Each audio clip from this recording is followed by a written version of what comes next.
Hello, I'm Jim Jones, and I serve as the chair of the Diocese of Washington's Finance Committee. It's my honor today to present to you the draft 2019 diocesan budget. We believe that it's important and helpful to give you a perspective on how the work of the diocese supports and strengthens the ministry of all 88 congregations of the diocese. A narrative of the line item budget is available for you to read on the online pre-convention portal page of the Diocese of Washington's website. There will be three parts to this presentation: an overview of income, an overview of expenses, and several brief cameos from staff who have joined the diocese over the last year who are engaged in new approaches to supporting ministries in our congregations. We invite your questions and feedback about the budget via the online portal. In 2019, we anticipate an overall increase in income of $100,000. That would bring us to just over $4,255,000 in total revenue and will enable us to continue providing services in four key areas: congregational investment, ministries, support of the wider church, and governance, support, and administration. The pie chart on your screen shows our total revenues in four categories: congregational giving, Soper Fund income, the bishop's annual appeal, and interest, dividends, and other income. Congregational giving and Soper income account for approximately 90% of budgeted revenue. In 2016, Bishop Marianne asked congregations that were giving less than 10% of income to strive to increase support to the diocesan mission and ministries by 1 percentage point per year as they were able until they reached the 10% goal. We are grateful to report that almost 1/3 of our parishes have accepted this challenge in 2018 and are moving closer to joining the 11 congregations that support the diocese with a tithe of their income.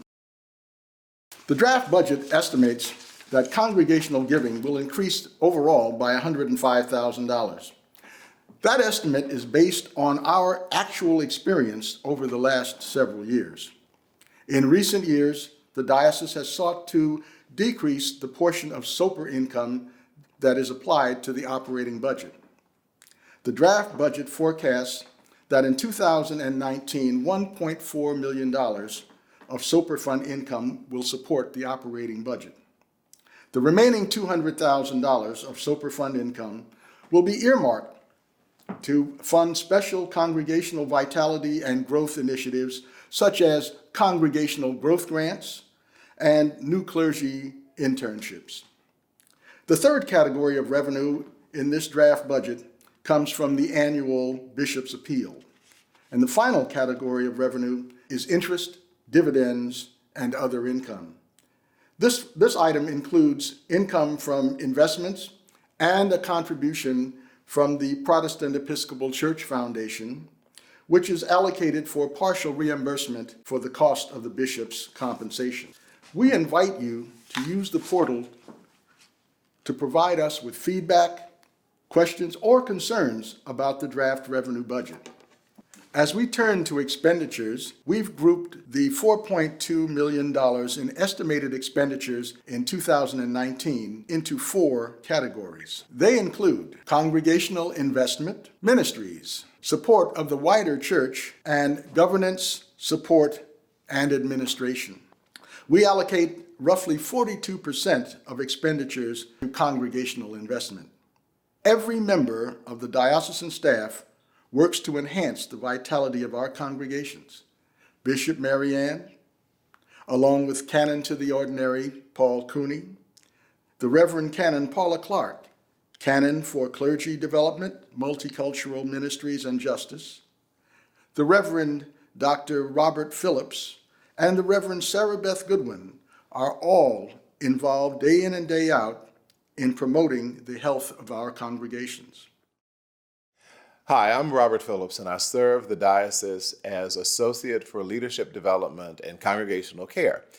2018 has provided many opportunities for me to develop relationships with both clergy and laity through supporting the discernment and ordination process for those pursuing the diaconate and priesthood, facilitating vestry retreats addressing the mission and future growth plans for our parishes, conducting strategic ministry reviews reflecting the joint responsibilities between parish leaders towards maintaining healthy parish life, and providing a lot of pastoral care and guidance for clergy and laity in the midst of transition and conflict. 2018 has also revealed to me that healing is of paramount importance throughout our diocese. Our diocese has a totality of being with components of both our beauty and our brokenness. Therefore, I have developed two new initiatives that address this reality. Visions of Healing, a congregational care curriculum that leads towards healing through developing healthy relationships with God, others, and self. And as a pastoral counselor, I am very excited about the next initiative, which is the Mental Health Task Force, an initiative that seeks to provide accessibility to mental health resources and structured small group opportunities for people throughout our diocese to find emotional and spiritual support.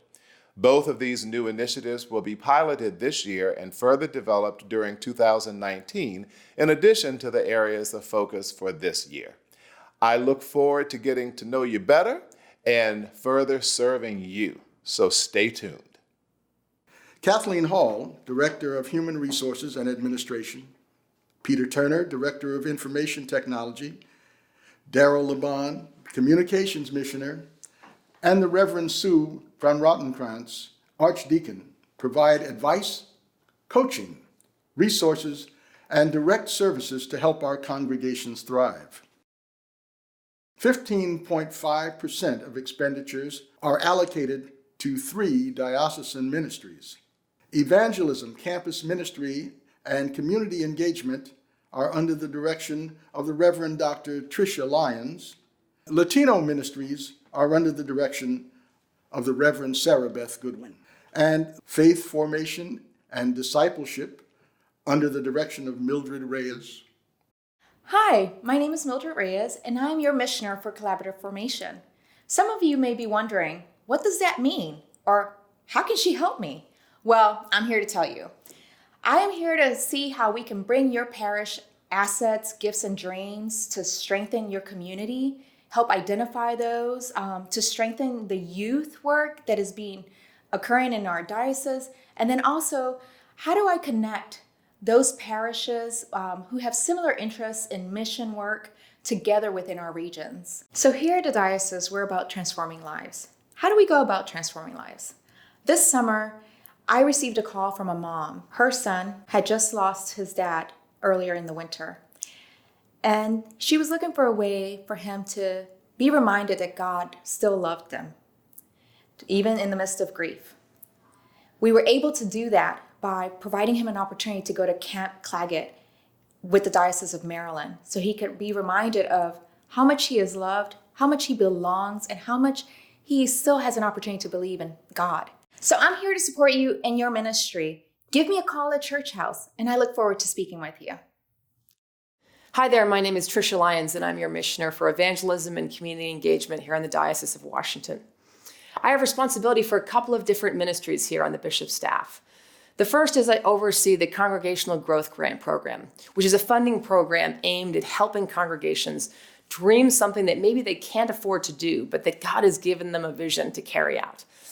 The second area I oversee is our campus ministry program, and we have some amazing campus chaplains at 4 different universities inside the diocese. The third area that I work with are the young adults and young professional groups across the diocese. We have a number of groups that meet in Bible studies, and they meet in bars or cafes. They come for evensong and even social here at the cathedral. And it's my job to support these lay people across the city and help them find God in their busy professional lives. And the last area is evangelism. And what we know from Anglican theology and from the Episcopal tradition, that evangelism really has three parts. And it's my job here on the bishop's staff to support congregations, no matter where they are in the three stages of having a church that engages in evangelism. The first is something people don't talk about very much, which is the first part of evangelism is just becoming aware of what God is doing around you. And that doesn't just mean what God is doing around your brick and mortar church or your campus ministry. It can mean what God is doing around you in coffee hour or in a vestry meeting or at a parish picnic or even in your own pew.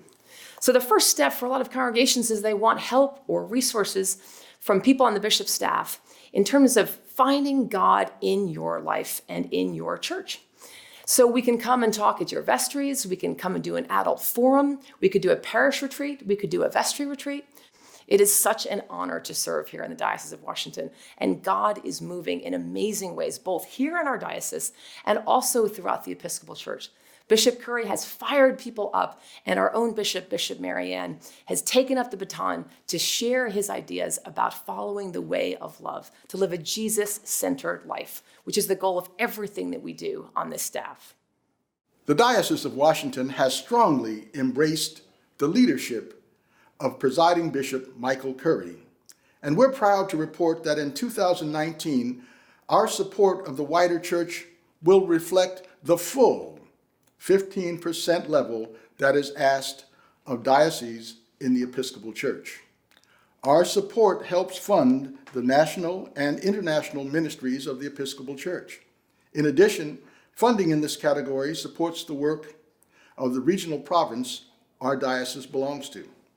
And it also funds our interfaith and ecumenical ministries.